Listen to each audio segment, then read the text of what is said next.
الحمد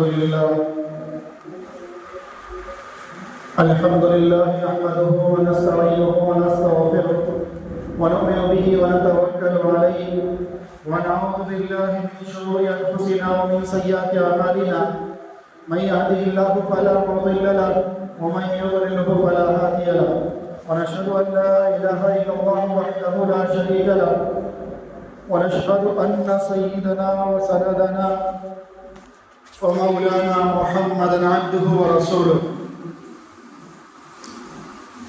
أما بعد فأعوذ بالله من الشيطان الرجيم بسم الله الرحمن الرحيم قل للمؤمنين يغضوا من أبصارهم ويحفظوا فروجهم ذلك أزكى لهم إن الله خبير بما يصنعون صدق الله العظيم. بزرگان محترم، عزیز دوستوں اور ساتھیوں، خطبے کے بعد جو آیت تلاوت کی گئی، اس آیت کے اندر اللہ تبارک و تعالی ہماری ایک بہت بڑی بیماری کو بتا رہے ہیں کہ تمہارے اندر یہ بیماری پائی جاتی ہے، اور اس بیماری کے اندر عام، خاص، جوان، ادھیڑ عمر کا،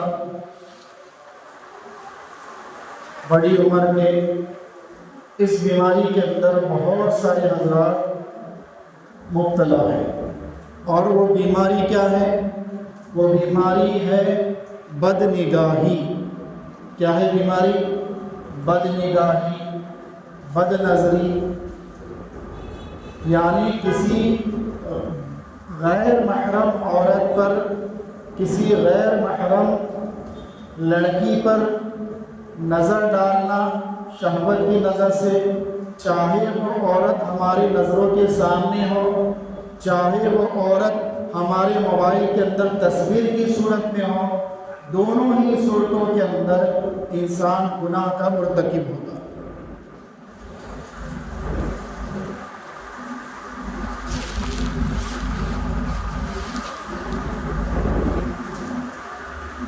اللہ رب العزت نے اس لیے قرآن مجید کے اندر فرمایا قُلْ لِلْمُؤْمِنِينَ يَغُضُّوا مِنْ أَبْصَارِهِمْ وَيَحْفَظُوا فُرُوجَهُمْ. مومنوں سے اللہ رب العزت فرما رہے ہیں، ایمان والوں سے، کہ اپنی نظر کو نیچے رکھو اور اپنی نظر کو نیچے رکھو گے وَيَحْفَظُوا فُرُوجَهُمْ، اور اپنی شرمگاہوں کی حفاظت کرو. انسان اگر نظر کی حفاظت کر لیا اور اپنی نظر کو جہاں دیکھنا ہے، جس کو دیکھنے کا اللہ نے حکم دیا ہے اس کو دیکھ رہا ہے، جس سے اللہ نے منع کیا ہے اس سے رک رہا ہے، تو پھر انسان آگے بڑے گناہوں سے بچ جاتا ہے. ہوتا یہ ہے کہ انسان بد نظری کو بہت معمولی سمجھتا، بہت اس کو ہم معمولی گناہ سمجھ لیتے. کسی غیر محرم عورت یا لڑکی کے اوپر نظر پڑ گئی، اس کو ہم بہت معمولی سمجھتے، اس سے کیا ہوگا؟ حالانکہ اس بد نظری سے بہت سارے گناہ جنم لیتے. جیسا کہا جاتا ہے کہ ایک نیکی دوسری نیکی کو دعوت دیتی ہے، ایک نیکی دوسری نیکیوں کو کھینچ کر لاتی ہے. اسی طریقے سے بد نظری کا گناہ، ایک گناہ آپ کریں گے، یہ بد نظری کا ایک گناہ دوسرے گناہوں کو دعوت دیتا ہے. کیونکہ اللہ نے یہ جو کیمرہ بنایا ہے، ہمارے موبائل کا کیمرہ خراب ہو سکتا ہے، اس کی میموری ڈیلیٹ ہو سکتی ہے، لیکن اللہ نے یہ جو کیمرہ بنایا ہے اور یہاں پر جو میموری اللہ نے سیٹ کی ہے، یہ اتنی پاورفل میموری ہے کہ ایک مرتبہ یہاں سے فوٹو کھینچ گئی، وہ یہاں پر فٹ ہو جاتی، میموری میں بیٹھ جاتی، دماغ میں بیٹھ جاتی، اور ایسا بیٹھتی ہے کہ پھر وہ نکلنے کا نام نہیں لیتی. انسان رات کو سویا ہوگا تب بھی وہی خیالات اس کے ذہن میں چلیں گے. انسان بیٹھا ہوگا تنہائی کے اندر تب بھی جو ہے فلاں عورت کا یا فلاں خاتون کا تصور اس کے دماغ میں چلتا رہے گا. تو بد نگاہی کرنا، بد نظری کرنا، کسی غیر محرم عورت کے اوپر شہوت کی نظر سے نہ دیکھنا، چاہے وہ دیکھنا ظاہری شکل میں ہو، سامنے جو ہے مارکیٹ میں ہم جا رہے تھے، سامنے سے جو خاتون گزر رہی ہے اس کے اوپر نظر ڈالنا، پڑھنا الگ ہے، ڈالنا الگ ہے۔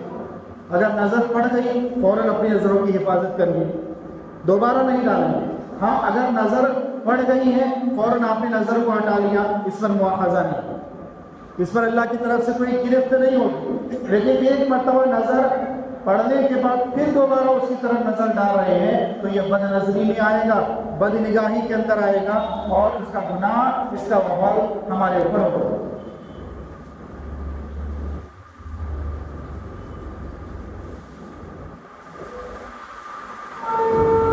اسی لیے ان آنکھوں کی بہت حفاظت کرنی چاہیے۔ ہم بارہا بیانات کے اندر سنتے ہیں بڑے بڑے علماء کرام سے، دین کی باتوں کو سنتے ہیں، اللہ والوں کی باتوں کو سنتے ہیں، لیکن اس کے باوجود ہم عمل کے اوپر آمادہ نہیں ہوتے، اس کے باوجود ہماری نمازیں قضا ہو رہی ہیں، اس کے باوجود ہم فجر کے وقت اپنے گرم گرم بستروں میں سوئے پڑے رہتے ہیں۔ کیا وجہ ہے؟ کیوں؟ اس لیے کہ گناہوں سے ہم باز نہیں آ رہے، گناہوں کو ہم نے نہیں چھوڑا، ہر گناہ کو ہم چھوٹا سمجھ رہے، ہر ایک گناہ دوسرے گناہ کو دعوت دیتا ہے۔ بھلے ہی اگر آپ کی نظر کسی غیر محرم کے اوپر پڑ گئی اور اس کے بعد آپ نے دوبارہ اس کو دیکھا تو اس بد نظری کا وبال اتنا خطرناک اور اتنا بھیانک ہوتا ہے، اللہ والے فرماتے ہیں کہ بد نظری کرنے والا انسان نماز فجر سے محروم ہو جاتا ہے، فجر میں اس کی آنکھ نہیں کھلے گی۔ کیوں؟ الارم بجے گی، نیند میں بند کر دے گا الارم کو، لیکن اس کو پتہ نہیں ہوگا کہ میں نے بند کیا یا نہیں کیا۔ بد نظری کرنے کا وبال اس کے ذہن پر پڑے گا، اس کی یادداشت کمزور ہونا شروع ہو جائے گی، اس کا ذہن کمزور ہونا شروع ہو جائے گا، کوئی بھی باتیں یاد نہیں رہے گی، اس کو کہیں پر سامان رکھے گا اور بھول جائے گا۔ تو ایسے بہت سارے وبال علماء کرام نے، بزرگان دین نے بیان فرمائے ہیں۔ اس میں سے ایک وبال یہ بھی ہے کہ وہ یہ کہے گا کہ ذہن میں اس کے ایک تو بھولنے کی بیماری پیدا ہو جائے گی، دوسرے سجدے کی توفیق اللہ چھین لیتے ہیں، سجدے کی توفیق نہیں ملے گی۔ تیسرے نمبر پر، چوتھے نمبر پر اس سے تہجد میں اٹھنا اس کے لیے محال ہو جاتا ہے، اس کے لیے بہت بھاری ہو جاتا ہے، وہ اٹھے گا تب بھی نماز نہیں پڑھے گا۔ پانچویں نمبر پر نقصان یہ بتایا گیا کہ بد نظری کرنے والا اس کا دل اور دماغ ہمیشہ بے چین رہتا ہے، بے قرار رہتا ہے، کہیں اس کو سکون نہیں ملے گا، کہیں اس کو چین نہیں آئے گا، ہمیشہ وہ کسی نہ کسی سوچ اور فکر میں رہے گا، ڈپریشن کا مریض بن جائے گا۔ چھٹے نمبر پر اس کا سب سے بڑا نقصان یہ ہوتا ہے کہ اس کے آنکھوں سے آنسو آنا بند ہو جاتے ہیں، اس کے آنکھوں سے آنسو آنا بند ہو جاتے ہیں۔ ساتویں نمبر پر یہ ہے کہ اس کا دل سخت ہو جائے گا، اس کا دل کیا ہوگا؟ سخت ہوگا، کسی کے اوپر رحم اس کو نہیں آئے گا، کسی لاچار مجبور کے اوپر اس کو ترس نہیں آئے گا، کسی کی تکلیف کو دیکھ کر اس کا دل نرم نہیں ہوگا۔ کیوں؟ اس لیے کہ بد نظری کر کے انسان نے اپنے دل کو سخت کر لیا۔ تو اتنے سارے نقصانات بد نظری رحمۃ اللہ علیہ فرماتے ہیں بد نظری کرنے والے کے بارے میں، بد نگاہی کرنے والے کے بارے میں، کہ جب بھی دل کے اندر یہ جذبہ ہو، کہیں سے جا رہے تھے مارکیٹ سے، اب دل کے اندر جذبہ ہوا کہ فلاں جو ہے خاتون کو دیکھ لیا جائے، تو اس وقت شیطان دل میں یہ بات ڈالتا ہے کہ تو صرف دیکھ رہا ہے، اس سے کوئی بدفعلی تو نہیں کرے گا، اس سے کوئی غلط کام تو نہیں کرے گا، صرف اس کے اوپر تو نظر ڈال رہا ہے، تو تیرا نظر ڈالنا اس کو کوئی نقصان نہیں دے گا، تجھے کوئی نقصان نہیں دے گا، تو ایک مرتبہ دیکھ تو لے۔ شیطانی وسوسہ ڈالے گا، لیکن علامہ تھانوی رحمۃ اللہ علیہ فرماتے ہیں کہ یہ شیطان کا جال ہے. کیا ہے؟ جس طرح مچھلی کو پکڑنے کے لیے جالا ڈالا جاتا ہے، چارہ ڈالا جاتا ہے، اسی طریقے سے شیطان کیا کرتا ہے؟ انسان کو گناہ پر لادنے کے لیے، گناہ میں ڈالنے کے لیے کیا کرتا وہ؟ سب سے پہلے دل میں یہ بات ڈالے گا کہ ایک مرتبہ دیکھنے سے کوئی گناہ، کوئی نقصان کسی کو نہیں ہوگا، نہ تجھے کوئی نقصان ہوگا، نہ دیکھنے کی وجہ سے کوئی تیری پٹائی نہیں کرے گا، نہ اس کو کوئی نقصان ہوگا، تو دیکھنے میں کیا حرج ہے؟ یہ بات جب شیطان ڈالے، حضرت فرماتے کہ فوراً اپنے رخ کو دوسری طرف موڑ دے، اس پر عمل نہ کرے. عمل کرے گا پھر گناہ کے گہرے گڑھے کے اندر چلے جائے گا.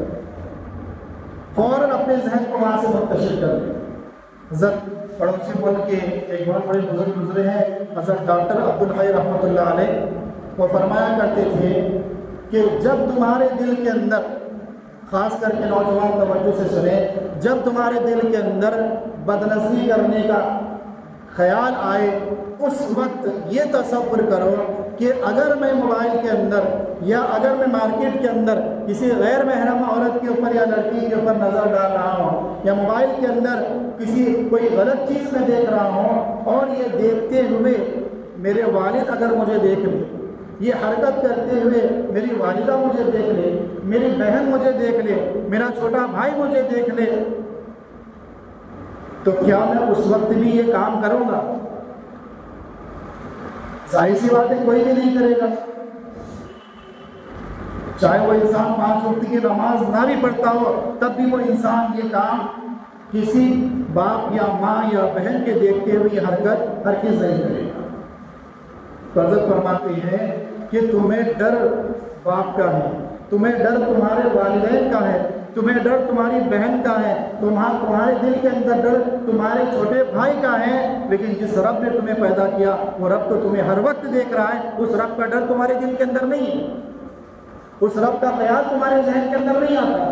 وہ رب تو 24 گھنٹے تمہارے اوپر نظر رکھے ہوئے، کون کیا کر رہا ہے، کون نیکی کر رہا ہے، کون بدی کر رہا ہے، کون قرآن کی تلاوت کر رہا ہے، کون جو ہے اپنے منہ کو کالا کر رہا ہے، ہر ایک کے اوپر اللہ نظر رکھے ہوئے ہیں. تو کیا اس رب کا خیال ہمیں نہیں آئے گا؟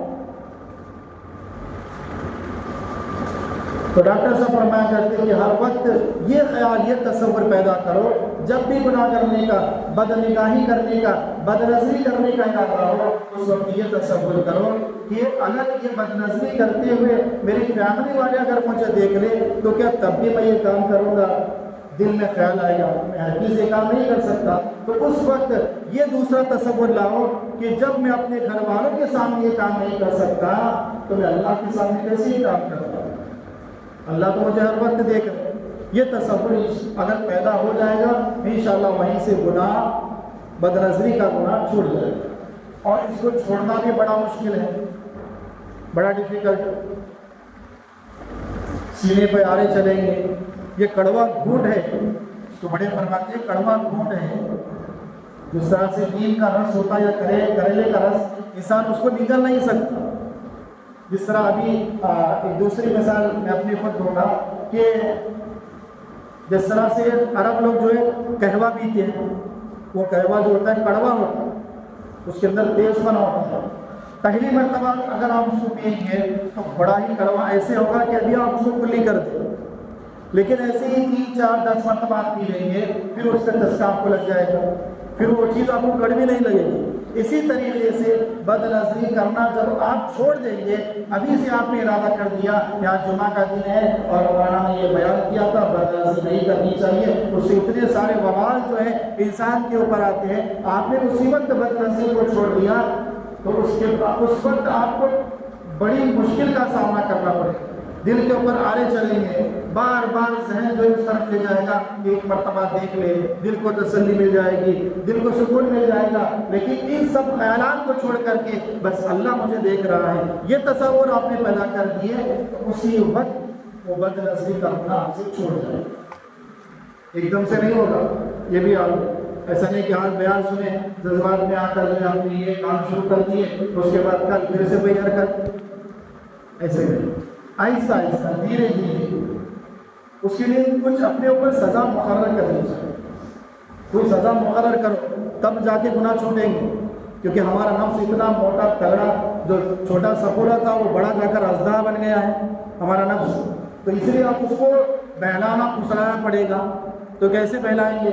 آپ کی نماز فجر قضا ہوئی، آپ اپنے اوپر ناشتے کو حرام کر دو، جائز ہے کھانا، لیکن سزا مسلط کرو اپنے اوپر کہ اگر میری نماز فجر چھوٹے گی میں صبح کا ناشتہ نہیں کروں گا، نفس کو سزا، یا ایسے سزا دو اگر میری نماز جس دن قضا ہوگی 100 روپے کی صدقہ نکالو۔ تو اسی طریقے سے اگر بدنظری کے کسی کو لت لگی ہوئی ہے، اور اکثر و بیشتروں کے اندر یہ بیماری پائی جاتی ہے، کیونکہ ماحول ایسا ہے، ہم مارکیٹ چلے جائیں تو ہماری نظر بھٹک جاتی ہے، اللہ ماشاء اللہ آپ کے جیسے کوئی بچ جاتے ہوں گے بد نظری کرنے سے، لیکن بہت سارے حضرات کیا ہے بد نظری کے گناہ میں مبتلا ہو جاتے ہیں۔ تو اس کا طریقہ کیا ہے؟ جب پہلے تو کوشش یہ کریں گے ہفتے تک کہ بد نظری نہیں کرنا، اس کا طریقہ یہ ہے کہ قرآن مجید کے اندر اللہ رب العزت نے فرمایا کہ جب شیطان کو مردود قرار دے دیا گیا تو چل نکل میرے دربار سے، اللہ نے کہا اس کو میرے دربار سے نکل، تو اس نے اس وقت ایک دعا مانگی اللہ سے، اے اللہ مجھے مہلت دے دے، اے اللہ مجھے مہلت دے دیجیے قیامت تک کے لیے۔ اللہ نے کہا کہ جلدی کے چل تجھے مہلت دے دی۔ جب مہلت دی تو پھر تکبر میں آ گیا اور آ کر کہنے لگا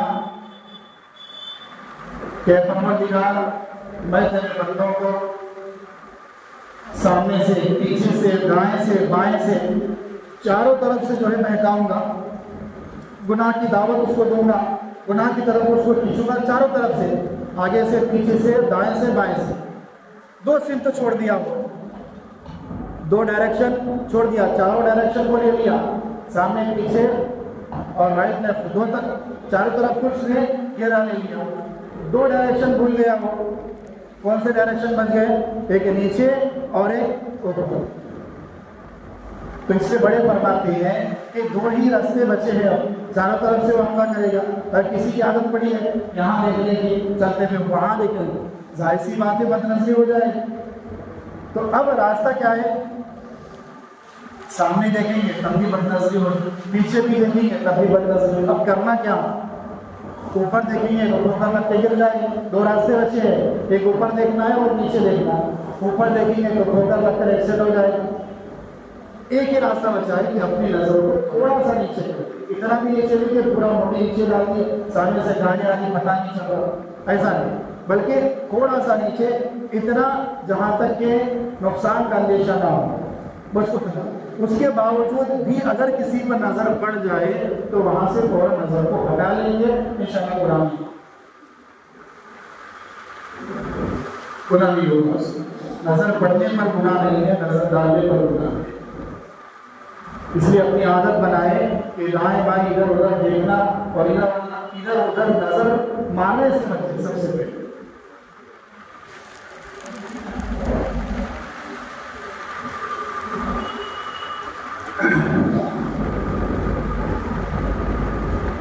ایک پڑوسی ملک کا ہے نوجوان لڑکا، حال ہی کا واقعہ ہے، وہ ایک علماء کے ساتھ سفر کر رہا تھا، تو جو بڑے مولانا تھے وہ سامنے بیٹھے تھے، بڑے اللہ والے تھے، تو اللہ والے نے اس لڑکے کے اوپر نظر ڈالی، تقریباً 2 یا 3 گھنٹے تک اس نے اپنی نظر کو باہر کی طرف نہیں کی۔ تو حضرت سوچنے لگے کہ نابینا تو نہیں ہے، یعنی کہ اندھا تو نہیں ہے یہ، پھر دوسرے سے پوچھا، معلوم ہوا کہ نہیں یہ نابینا نہیں ہے، یہ تو دیکھنے والا ہے۔ پھر اس بچے سے پوچھا، اس طالب علم سے، مدرسے پڑھنے والا تھا، تو اس طالب علم کے دوستوں نے کہا کہ ہمارے ساتھی نے یہ نیت کی ہوئی ہے کہ میں کسی بھی غیر محرم پر نظر نہیں ڈالوں گا، اور جب سے یہ بالغ ہوا ہے تب سے لے کر اب تک اس نے ایک بھی بد نظری نہیں کی۔ سبحان اللہ، ایسے اللہ والوں کی طرف سے دنیا ہماری، ایسے اللہ والوں۔ حضرت عمیر کا واقعہ لکھا ہے کہ جب ان کو عیسائیوں نے پکڑا اور پکڑنے کے بعد جتنے لوگوں کو پکڑا تھا سب کو قتل کر دیا، حضرت عمیر کو نہیں قتل کیا کیونکہ وہ جوان تھے، خوبصورت تھے، لمبے چوڑے تھے، حسین اور جمیل تھے۔ تو اس عیسائی نے کہا کہ تم عیسائی مذہب کو اختیار کر لو اور میں اپنی بیٹی کا نکاح تم سے کر دوں گا۔ تو اس وقت حضرت عمر نے کہا کہ میں کسی بھی قسم پر مذہب اسلام کو نہیں چھوڑوں گا، مرنا پسند ہے مجھے لیکن اسلام کو چھوڑنا پسند نہیں۔ اس کے بعد اس عیسائی نے حضرت عمر کو ایک جیل خانے میں بند کیا اور وہاں پر خنزیر کا گوشت رکھا، ایک طرف شراب رکھا اور ایک طرف جو ہے حسین اور جمیل ایک خوبصورت لڑکی کو جو ہے میک اپ کروا کر اندر بھیجا اور کہا اس سے کہ تم کسی بھی طریقے سے ان سے بد فعلی کروا لیں، زنا کروا لیں۔ وہ عورت گئی اور اندر جانے کے بعد حضرت عمیر نے جو ہے دیوار کی طرف منہ کر کے بیٹھ گئے اور ایسے بیٹھے جیسے کوئی پتھر رکھا، نہ ہی اس عورت کی طرف نظر ڈالی، نہ ہی اس خنزیر کے گوشت اور اس شراب کے اوپر نظر ڈالی، ایسے بیٹھے۔ اس عورت نے کہا کہ تو انسان ہے یا پتھر ہے یا درخت ہے؟ کب سے میں تجھے اپنی طرف مائل کرنے کی کوشش کر رہی ہوں لیکن تو ٹس سے بس نہیں ہوگا۔ اس وقت حضرت عمر نے کہا کہ اس وقت جو میری کیفیت ہے میرے لیے خنزیر کا گوشت کھانا بھی جائز ہے، لیکن اس کے باوجود میں ڈرتا ہوں کہ مجھے اللہ کے پاس جانا ہے۔ کہ میری بہن کہ تم واپس چلی جا۔ تو اس عورت نے کہا کہ میں تمہیں اتنے نیک انسان کو اس طرح جیل میں رہنے نہیں دوں گی۔ تو پھر وہ باہر آئی اور آ کر اس عیسائی سے کہا کہ تم نے مجھے کس کے پاس بھیجا ہے کہ وہ انسان نہیں ہے، وہ ایسے لگتا ہے کہ کوئی پتھر ایک کونے میں رکھا ہوا، اس کے اندر کوئی حرکت نہیں ہے۔ یہ کب ہوتا ہے میرے بھائیوں؟ جب دل کے اندر اللہ کا خوف ہوتا ہے۔ جہاں اللہ کا خوف نہیں ہوگا وہ انسان ہر گناہ کرنے لگے گا، جہاں اللہ کا خوف ہے ہر چھوٹے گناہ سے انسان بچ جائے گا۔ اس لیے اپنے دلوں کے اندر اللہ کا خوف پیدا کریں۔ نیک اعمال کرنا چاہتے ہیں تو سب سے پہلے جو اپنی نظروں کی حفاظت کریں، کیونکہ یہاں سے گناہ شروع ہوتے ہیں، ذہن میں چلے جاتے ہیں، دل کے اندر آتے ہیں اور پھر پورے جسم کے اندر گناہ پھیل جاتے ہیں۔ اس لیے سب سے بڑا دخل عبادتوں کے اندر کسی چیز کا ہے تو وہ آنکھ کا ہے۔ آنکھ دیکھ لیتی ہے دنیا کے اندر ہر چیز کو دیکھ لے گی، لیکن اس کا وبال ہماری عبادتوں پر پڑتا ہے۔ نماز فجر میں آپ کی آنکھ نہیں کھلے گی، نمازوں کے اندر سستی پیدا ہو جائے گی، آپ کا ذہن کمزور ہو جائے گا، آپ ڈپریشن کے مریض بن جائیں گے، آپ کا دل اور دماغ ہمیشہ بے چین رہے گا۔ یہ سارے وبال بد نظری کی وجہ سے ہوتے ہیں۔